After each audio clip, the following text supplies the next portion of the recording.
They said the desert was endless, but Jack Callahan knew every grain of sand had a story. It was June of 1897 when Jack first disappeared. A storm had rolled over the Nevada plains like a beast made of dust and lightning.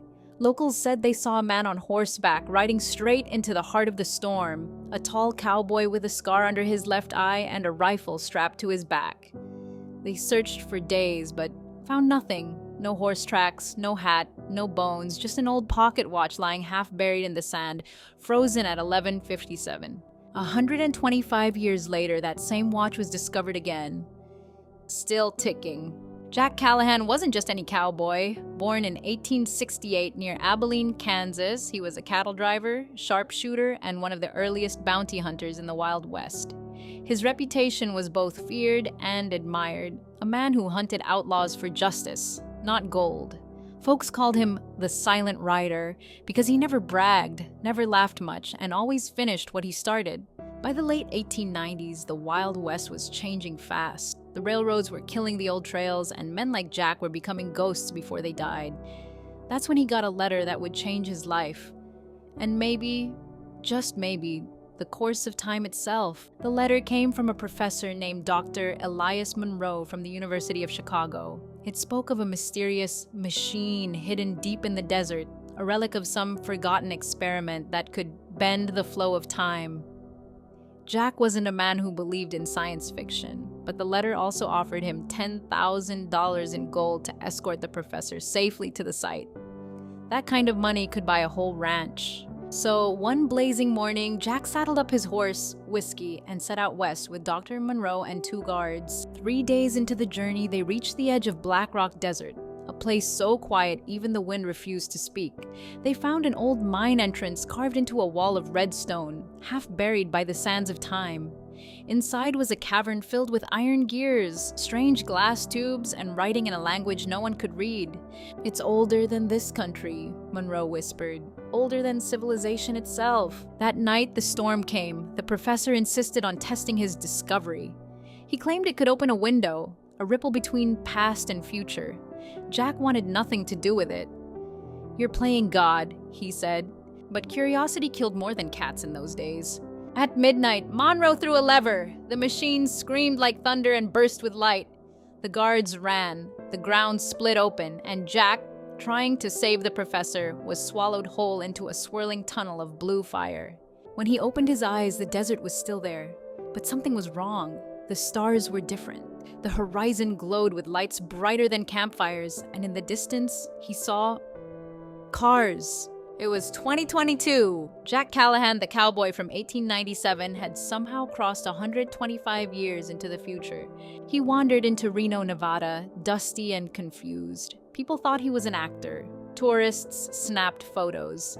A man in a Tesla asked if he was filming a movie, but Jack wasn't acting. His revolver was real, and so was the fear in his eyes. He was taken to a police station where officers thought he was either drunk or delusional. When they checked his fingerprints, the database returned nothing. No record, no history, no match. Then came the strangest part. The old pocket watch he carried was radiating a weak electromagnetic pulse, as if it were alive.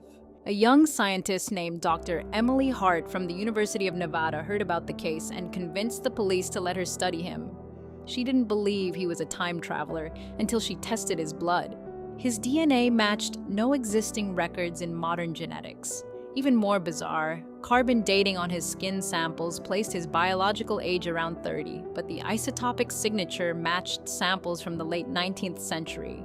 Jack Callahan was not supposed to exist. Emily tried to help him adjust. She bought him the new clothes, though he refused to give up his hat, showed him the wonders of cell phones, airplanes, and television. When she took him to a rodeo, Jack whispered, "They call this sport.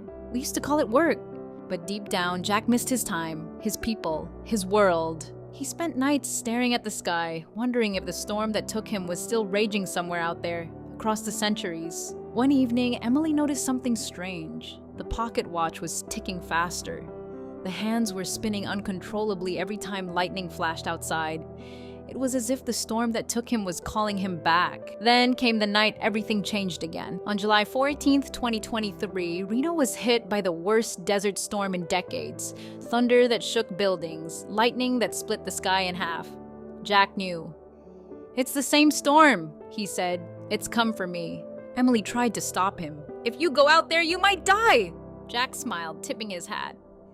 "Darlin', I already did, a long time ago." He rode out into the storm on a borrowed horse, the pocket watch glowing like molten gold. Witnesses later reported seeing a man on horseback vanish into a tornado of light. When the storm passed, there was nothing left, just an old revolver, half buried in the sand.